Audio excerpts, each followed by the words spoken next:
ನಮಸ್ಕಾರ, ನಾನು ಕ್ಯಾರೆಟ್ ಪಲ್ಯ ಮಾಡೋ ವಿಧಾನ ತೋರಿಸ್ತೀನಿ. ಒಂದು 2-3 ಈರುಳ್ಳಿ, 4-5 ಒಣಮೆಣಸಿನ್ಕಾಯಿ, ಕರಿಬೇವು, 2-3 ಟೊಮೊಟೊ, 10 ಕ್ಯಾರೆಟ್ ತೊಗೊಂಡಿದ್ದೀನಿ. ಕ್ಯಾರೆಟ್ ತೊಗೊಂಡು ತುರ್ಕೊಂಡು ಎತ್ತಿಟ್ಕೊಂಡಿದ್ದೀನಿ. ಒಂದು 3-4 ಸ್ಪೂನಷ್ಟು ತೆಂಗಿನಕಾಯಿ. ಒಂದು ಕಡಾಯಿ ತೊಗೊಳ್ಳಿ. ಕಡಾಯಿ ತಗೊಂಡು 4 ಸ್ಪೂನ್ ಎಣ್ಣೆ ಹಾಕೊಳ್ಳಿ. 1 ಸ್ಪೂನಷ್ಟು ಸಾಸಿವೆ, ಈರುಳ್ಳಿ ಹಾಕೊಳ್ಳಿ, ಕರಿಬೇವು, ಒಣಮೆಣಸಿನ್ಕಾಯಿ ಹಾಕೊಳ್ಳಿ.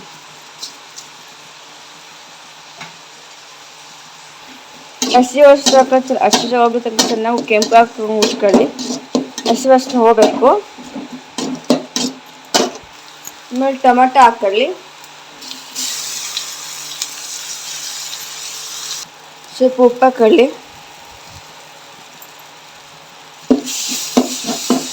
ಮತ್ತು ತುರಿದಿರೋ ಕ್ಯಾರೆಟ್ ಹಾಕೊಳ್ಳಿ.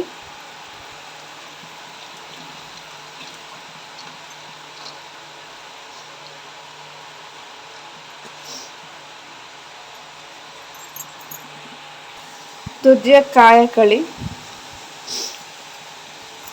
ನೋಡಿ, ಈ ಥರ ಚೆನ್ನಾಗಿ ಬರುತ್ತೆ. ಇನ್ನೊಂದು ಟ್ರೈ ಮಾಡಿ ಹಂಗೆ ಕಮೆಂಟ್ ಮಾಡಿ.